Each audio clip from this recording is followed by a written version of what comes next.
नमस्कार दोस्तों, स्वागत है आप सभी का आपके अपने YouTube channel the Vani classes में। तो स्टूडेंट्स, जो आपका कॉल लेटर है वो भी आ चुका है जेबीटी वालों का, जिनकी अभी डॉक्यूमेंट वेरिफिकेशन का प्रोसेस 7 जुलाई से शुरू हो रहा है। डेट वाइज शेड्यूल भी आ गया है, वो भी हम इस वीडियो में देखेंगे। पूरी पीडीएफ में आपको टेलीग्राम पर प्रोवाइड मैंने कर दी है, आप वहां से डाउनलोड करके देख लेना। सबसे पहले बात करेंगे हम कॉल लेटर की। ये जो कॉल लेटर है ये आपको अलग से बाय पोस्ट नहीं आएगा। आपको कॉल लेटर जो है वो आएगा आपको आपकी ईमेल आईडी पर, जो ईमेल आईडी आपने रजिस्टर की थी वो वाली।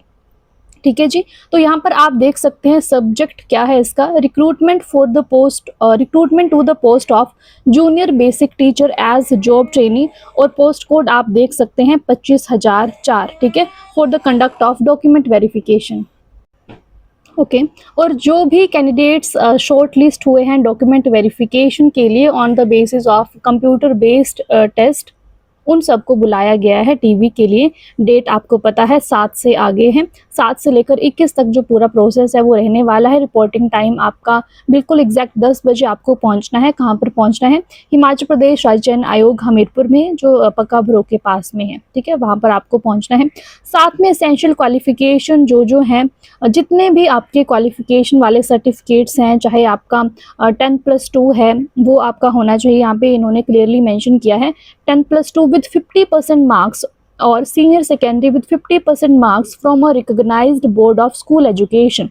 ओके, साथ में आपका 2 इयर्स का जेबीटी या फिर जो आपका डीएलएड होता है वो आपका कंप्लीट होना चाहिए। नीचे बाकी भी इन्होंने क्वालिफिकेशंस दी हैं, या फिर ये नहीं तो दूसरी वाली क्वालिफिकेशन। ठीक है, जैसे किसी ने ग्रेजुएशन के साथ जेबीटी की हुई होती है, किसी ने पोस्ट ग्रेजुएशन के साथ जेबीटी की हुई होती है, तो ये सब एलिजिबल होते हैं। ठीक है, साथ में आपका एचपी टेट जो है वो भी पास होना चाहिए। आपका एचपी टेट का सर्टिफिकेट भी कंपल्सरी है, वो भी आपको लेकर जाना है।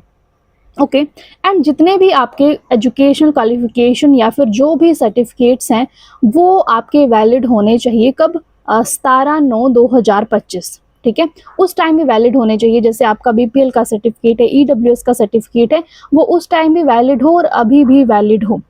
ठीक है, तो वो आपके सर्टिफिकेट होने चाहिए। एंड जो भी आपकी एजुकेशनल क्वालिफिकेशन जैसे जेबीटी है वो आपकी 17 सितंबर 2025 से पहले की होनी चाहिए।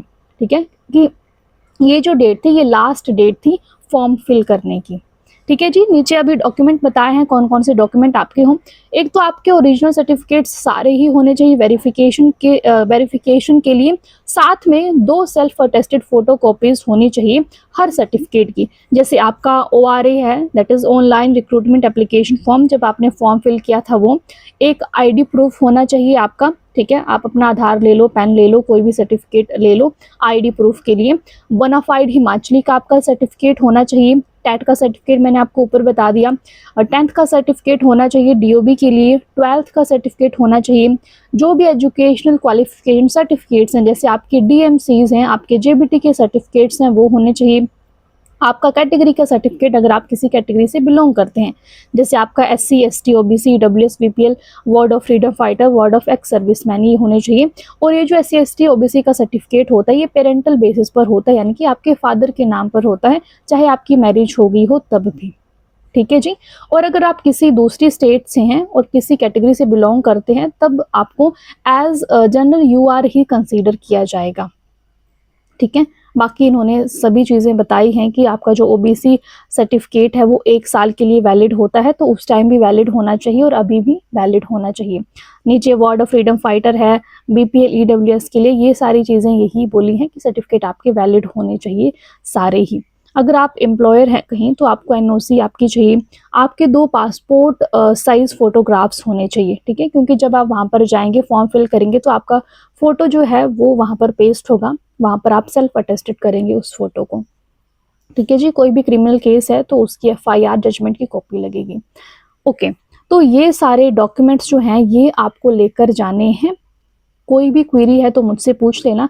अभी मैं आपको बताऊंगी कि आपका जो डेट वाइज शेड्यूल है वो किस तरह का रहने वाला है। ओके, तो ये आपका पूरा शेड्यूल है। आपकी जो डीवी है, डीवी का जो प्रोसेस है वो 7 जुलाई 2026 से शुरू हो जाएगा। ठीक है, 7 जुलाई 2026 से। ओके, फर्स्ट डे इन्होंने कितने कैंडिडेट्स को बुलाया है? 105 कैंडिडेट्स को बुलाया है फर्स्ट डे, ठीक है, उसके बाद 8 को है।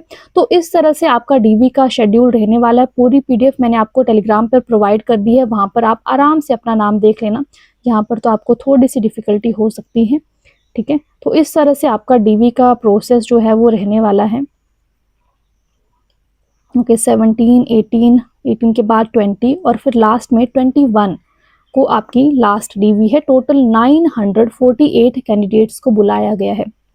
कितने कैंडिडेट्स? 948 कैंडिडेट्स को डीवी के प्रोसेस के लिए बुलाया है। फिर इसके बाद ही जो फाइनल रिजल्ट जो है आपका वो अनाउंस किया जाएगा आयोग के द्वारा। तो सबको डीवी जो है वो अटेंड करनी है, टाइम पर पहुंचना है, सारे डॉक्यूमेंट्स आपके कंप्लीट होने चाहिए, ठीक है। कोई भी क्वेरी, कुछ भी क्वेश्चन है डीवी को लेकर तो आप मुझे कमेंट बॉक्स में कमेंट करके पूछ सकते हैं। एंड वीडियो इन्फॉर्मेटिव लगी हो तो प्लीज लाइक करना, चैनल को सब्सक्राइब नहीं किया तो do subscribe. Thanks for watching, bye bye, take care.